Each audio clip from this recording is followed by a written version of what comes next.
comment référencer une vidéo, ou plusieurs vidéos. Donc je vous ai pris l'exemple, je vous ai donné l'exemple de Patrick Valibus qui a étudié les différents thèmes à aborder avec ses vidéos à partir de SEMrush. Euh, Moi j'ai l'habitude de le faire avec des outils comme de Yoda, avec Insight par exemple, mais on peut aussi, si vous ne voulez pas vous acheter des outils, le faire avec Google AdWords. Vous pouvez sonder la demande. C'est le boulot premier d'un référenceur, de regarder qu'est-ce qui est requêté. Et donc je vous expliquais comment j'avais fait pour envoyer une vidéo en première page de Google sur la requête visiter Guggenheim Bilbao. Visiter Guggenheim ou visiter Bilbao. C'était grâce à un gros lien du gouvernement basque, depuis le drapeau français d'ailleurs, je n'ai pas précisé. Et je vous disais, un autre hack qui a très bien marché, qui m'a permis d'envoyer une vidéo de 1500 visiteurs à 198 000. Et ce qui n'est pas énorme, hein. Mais c'est après tout un ensemble de vidéos qui est vachement intéressant à travailler. Là, en l'occurrence, je suis bodyboarder. Vous avez une petite photo de moi là, derrière en background. Quand j'avais fait un petit trip à Cronulla, à Shark Island. Et donc ces derniers hivers, là, j'ai passé l'hiver aux Canaries avec j'ai retrouvé à Amaury-Lavergne, le champion du monde de bodyboard, à Galdar. J'avais fait mes études aux Canaries, j'ai eu un grave accident là-bas d'ailleurs, je me suis cassé 2 vertèbres au confétal. Et ouvert à la tête, j'ai une petite cicatrice qui part d'ici là, jusqu'au sommet du crâne. Donc je suis un bodyboarder engagé. Dans le SEO, c'est pareil. Il faut être malin, il faut bien se positionner et il faut envoyer. Donc ce que j'ai pu faire avec Amaury, c'était assez rigolo. Parce qu'Amaury, c'est le moment où il a signé avec Extreme Vidéo.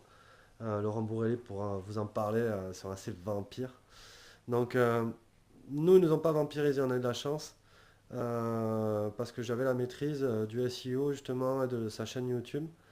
Là, je vous disais, j'ai l'habitude d'organiser par thématique, par playlist les chaînes.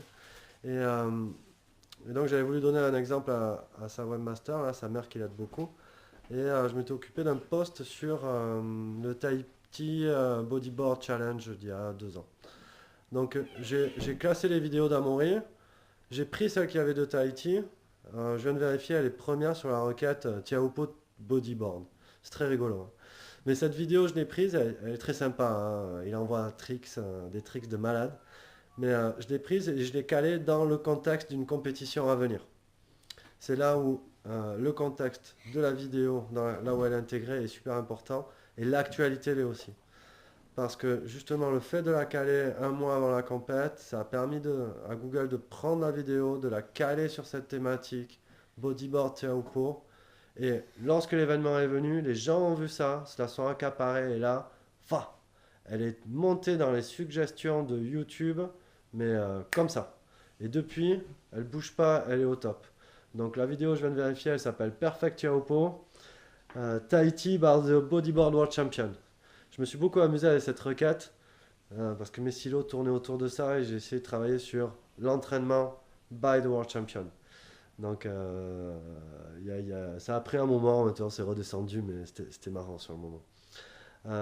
Comment, en envoyant du trafic sur un ensemble, un silo de vidéos, on a celle qu'on met au sommet de la pyramide qui peut être propulsée vers l'avant.